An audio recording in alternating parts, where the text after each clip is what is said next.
一拍、二拍、三拖、四吻，咁熱情嘅薯片式見面禮，你唔恨得咁多噶啦！人哋相識於財爺時啊！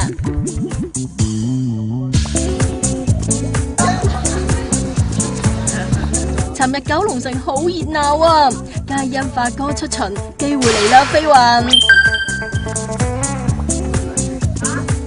個集郵大會一路開到去公和豆品，喺呢個時候同老婆落區拉票嘅薯片噃。當特首候選人遇上民間特首，真係分外高興啊！公平和諧，公和。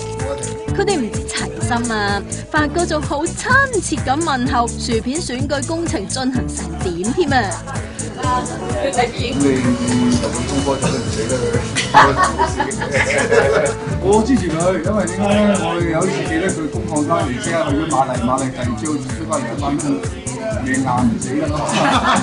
你咪揾啲死工俾佢做咯，或者揾啲水工嚟咯。好風趣啊！但發哥你冇票噶喎。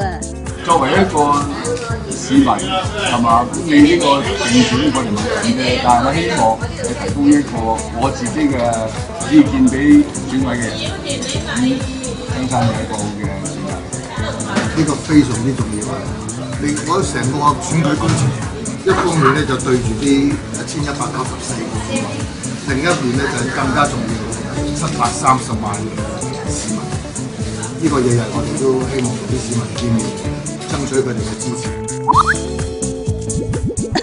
呢個集郵大會時間都差唔多啦。先得好啦，連到之後好辛苦喎，咁多壓力。真係，你聽過發哥嘅訴求未先？我幾中意開頭佢啲輸入啲電車嘅時候，第一次登記稅㗎。不過而家冇啦，我想買架電車都唔得。仲話希望新一屆特首積極起樓改善民生，香港氣氛和諧啊！唔好問啲咁亂嘅嘢，去食豆腐花。